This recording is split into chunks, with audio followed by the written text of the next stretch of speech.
Hello, and welcome to Anime Audio Commentary. Today I'll be commenting on episode 1 of The Familiar of Zero. If you'd like to watch along, then start watching now.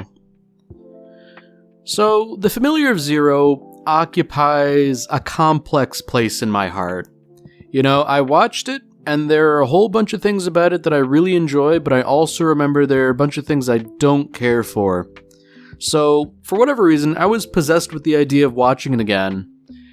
And having watched Toradora in the recent past, and liking it a lot more than I had done initially, you know, it just occurred to me that maybe, since it's been at least a decade since I've last watched anything Familiar of Zero related, I might as well give it another shot, see how it holds up, you know? I figure, at the very least, I owe it that much, seeing as how much I used to like it. Now, normally during the opening theme, I would sit quietly with reverence, but today I am obligated to my sponsor. Today's sponsor is none other than myself. You may not know this, but I write light novels, and I've written quite a few. Today, I'm going to tell you about the eccentric detective Yamamoto, in which the intrepid, if drunken, detective solves a wide variety of cases with the help of her assistant Satoshi. Ranging from finding missing pets and surveilling cheating spouses to catching a high-end cat burglar and preventing the murder of a local business magnate, no case is too big or too small for Detective Yamamoto. Even when she's forced to work with, and occasionally against, the police, and even when she must contend with her fear of the supernatural, nothing will prevent the eccentric detective from doing what needs to be done to solve the case.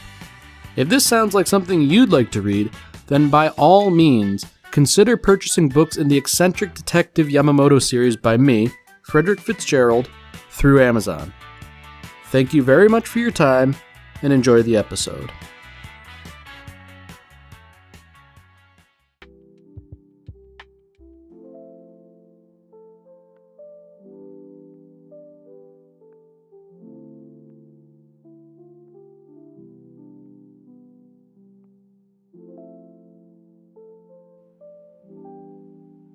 Man, that song takes me back.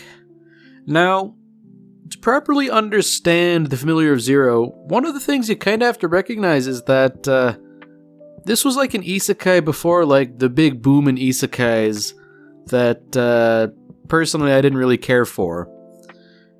Now, one of the interesting things that I really appreciate about The Familiar of Zero is that it is truly a different world. You know, it's not like a world sort of wallpapered over a video game. It's like an actual like living, breathing place. And I suppose the other thing I really like initially, you know, 2 minutes into the episode, is that we're starting in this other world. You know, naturally, we know Hiraga Saito will be brought here through means he can't control, but up until that point, you know, we're brought to this sort of academy for magic. I'm wondering if Harry Potter was any influence on this. You never really know, but like seeing as how it was so popular probably around the time this was written, you know, the light novels initially, then I guess I wouldn't really be surprised. You know, it's always nice. It's something I've sort of taken for granted in, I don't even want to say old anime, but older anime, that, you know, just by sort of looking around, you can always kind of tell who the protagonist is supposed to be. So this is sort of like the crux of everything, really. You know, someone suggests Louise do something with magic, Louise accepts, everyone says, oh, that's a bad idea, and then she does it anyways. Louise is kind of an interesting character because for all her many faults, she is sort of uniquely pathetic, you know? Like, it's fairly easy to compare her to someone like Taiga from Toradora, given their similar stature and the fact that they have the same voice actress and all that, but whereas Taiga has her own problems for sure, you know, they don't amount to anything like what Louise has, because, you know, she's nominally an aristocrat here to study magic and do all that sort of thing, but she is singularly unable or perhaps unequipped. And that's gotta be really rough, like, imagine, like, studying engineering but being unable to perform basic mathematics. Like, that's a rough thing.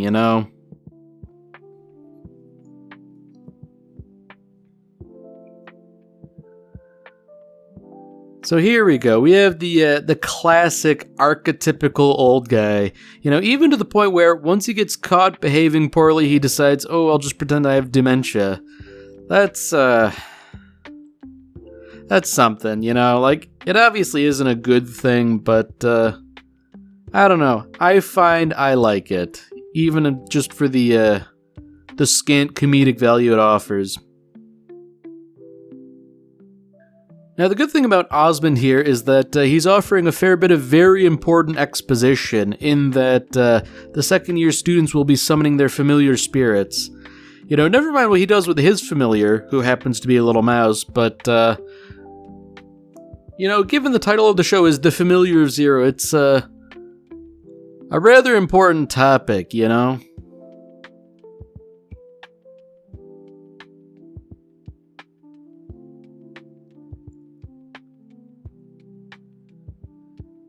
So it is very telling that whenever there's an explosion in the school, everyone just kind of assumes, it's like, oh, it was her again, and the headmaster even knows, like, yep, Louise has done it again. It is very telling that perhaps the professor did not heed the warning of her students. They certainly knew better than her that some horrible conflagration was going to happen, but I don't know. I feel like it's kind of an unforced error, But given that, the usual people here are all aware of what happens and how frequently it happens, like, that tells you how bad things are.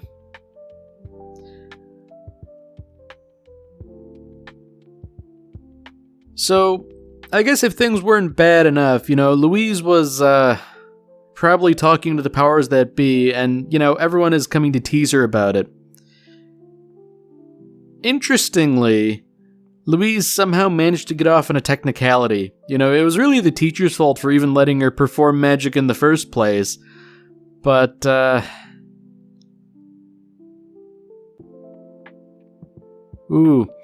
that's something. Like, the subtitles don't convey the exact meaning of those words, but when they say, like, hey, Louise, you don't even have a nickname yet, they call her the Zero Louise. Zero being the number of times she's correctly performed a spell, presumably.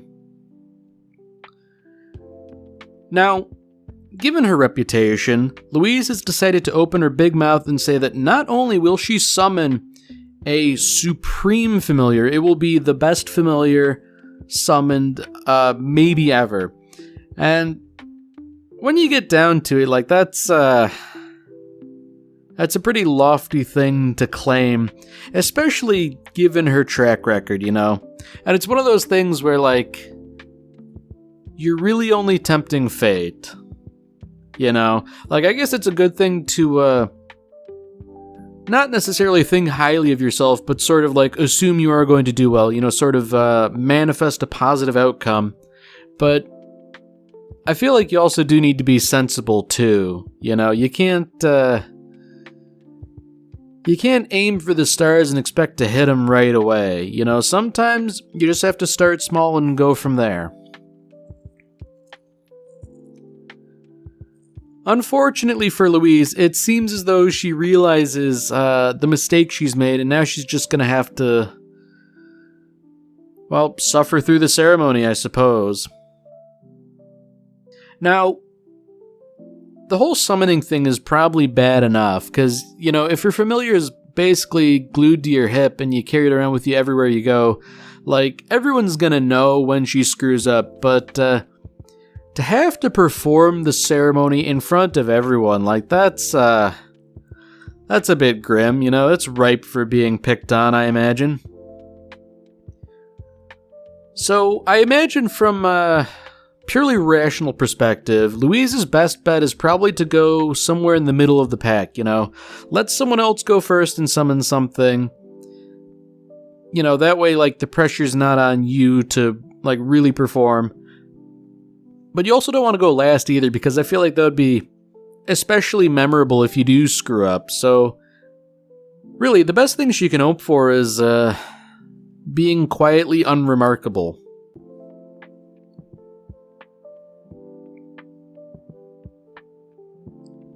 So good old Guiche de Gramont here.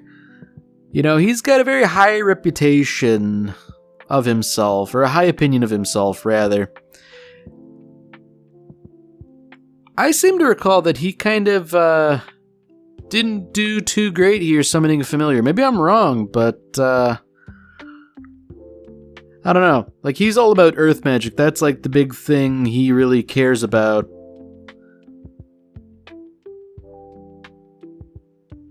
Oh, that's right. It was a mole. Yeah, you know what? It's all sort of coming back to me. I think he was initially sort of disturbed by the prospect of a mole, but, given that they share, like, a bit of temperament, it all works out in the end. Maybe we're not getting that payoff now. Maybe I've done gone and spoiled it. So, unfortunately, it seems as though most everyone is summoning something rather competent looking, maybe a mole notwithstanding, but if everyone's summoning impressive things, that's all the worse for Louise, especially because she's going last and that Kirsch woman just sort of blew her into the teacher. So, like, it's really over, everyone's already done the whole thing, all eyes are on her. I mean, worst case scenario, she probably just, like, blows everyone up again, seeing as how that seems to be the normal thing.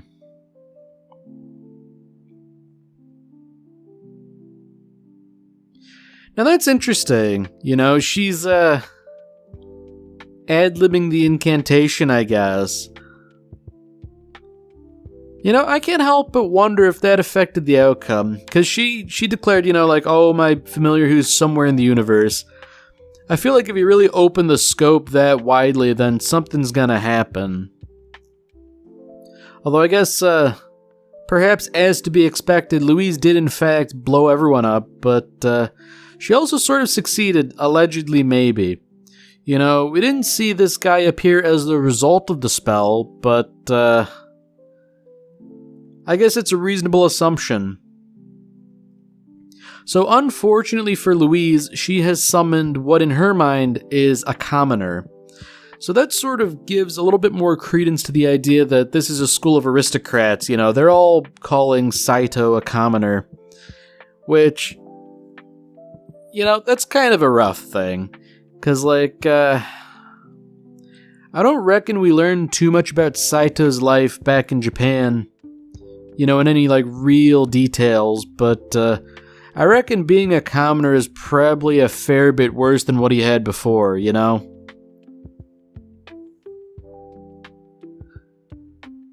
So unfortunately for Louise, this whole thing is kind of like the exact outcome she wanted to avoid. She is once more an object of ridicule. Although, really, I think, like, failing to summon anything at all would probably be slightly more humiliating.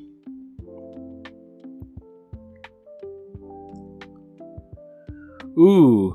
So not only is this like an important rite at the school, this is just like a rite of passage full stop. So regardless of the outcome, regardless of whether or not Louise is satisfied with it, she is stuck with this familiar and she's just going to have to deal with it.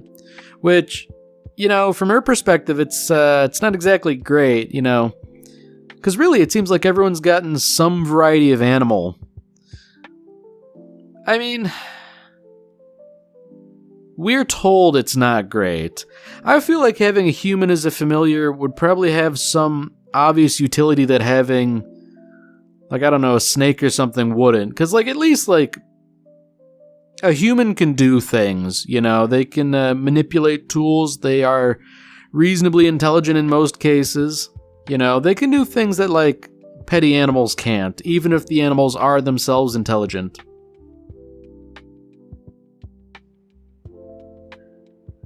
So this is really where all the troubles begin, because it turns out that Louise has to complete the ritual, which, naturally, for melodramatic reasons, must be sealed with a kiss,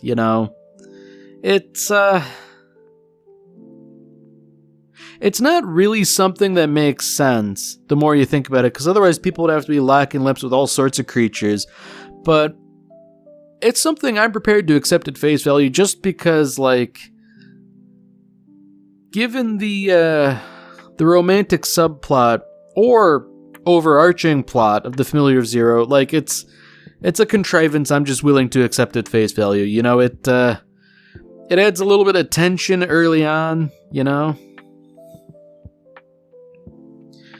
So this is also something. Louise is mentioning the rune of the Familiar being carved into him. I do find it interesting that Mr. Colbert sort of seems to take a second look at that little rune there, which indicates to me that it's unusual. And I was going to say it's doubly unusual because I don't remember seeing any runes in any of the other Familiars. I was given to understand that the runes burned into his hand were sort of unique to him.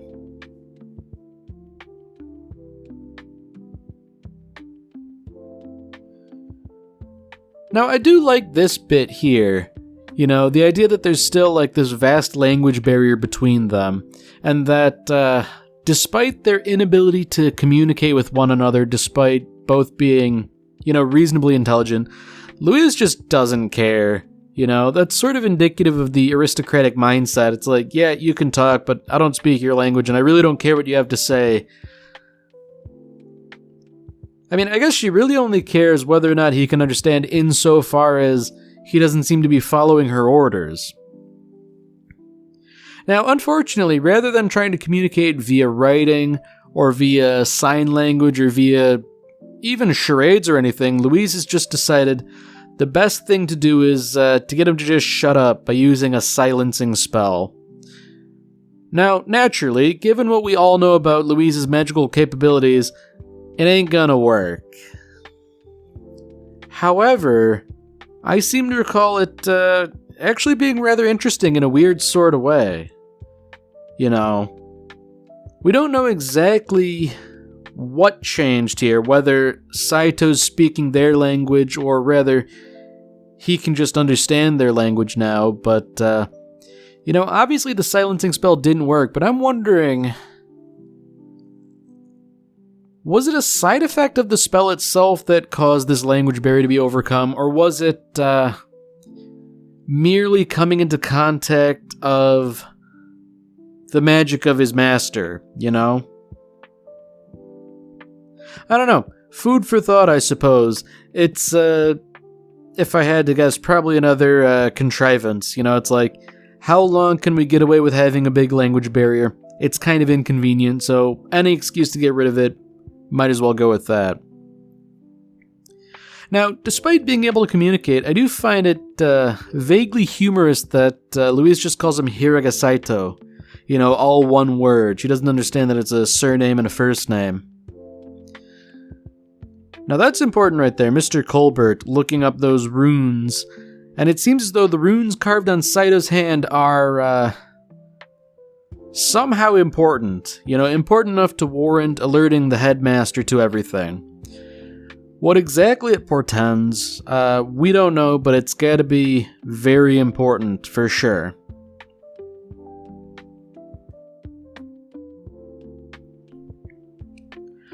So Saito's just sort of,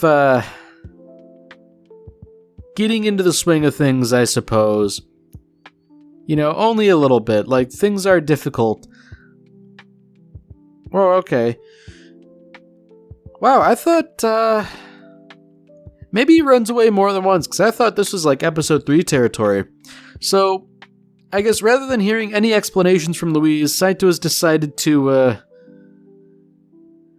make a hasty retreat. Can't say I blame the guy too much. I don't suppose I would be willing to just hang around on a bed of straw in the room of a vain aristocratic woman who doesn't exactly treat me very well. I don't know. I can understand the impulse, but at the same time, what's he really gonna do? You know, I suppose he's not necessarily come to the conclusion that he's in a new world or something like that, you know. As far as he knows, he's still like on Earth, and you know, why wouldn't he assume that, really? But I don't know. I guess he's still of the opinion that he could potentially get home, and I seem to recall he gets disabused of this pretty quickly.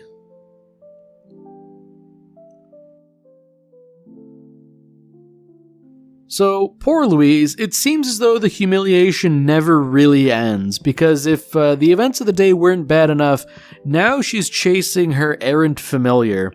And she's doing it in front of other people, too, which, you know, it's not great. Like, sure, Guiche is sort of reluctantly offering his help, but, like, he's really only going to tease her for it later. I do find it interesting, you know, that Guiche was also hanging out with that other girl. He was hanging out with that blonde girl before, but now he's spending time with the brunette. And it seems to me that, you know, his womanizing ways may come back to bite him.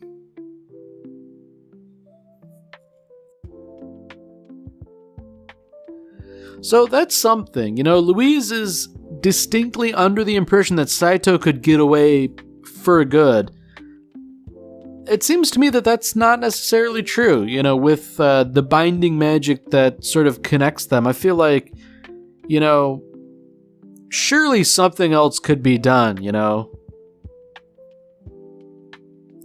So unfortunately, Saito's learning his place pretty quickly. You know, being a commoner and a familiar to boot is not exactly good for one's social standing, so, you know, they kind of treat him like they would an animal, really. Oh, here we have it. I guess Saito's figured it out, you know. He ain't exactly in Kansas anymore.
Alright, well that's it for this episode. If you've enjoyed it, then by all means, tune in for the next one. See you, Space Cowboy.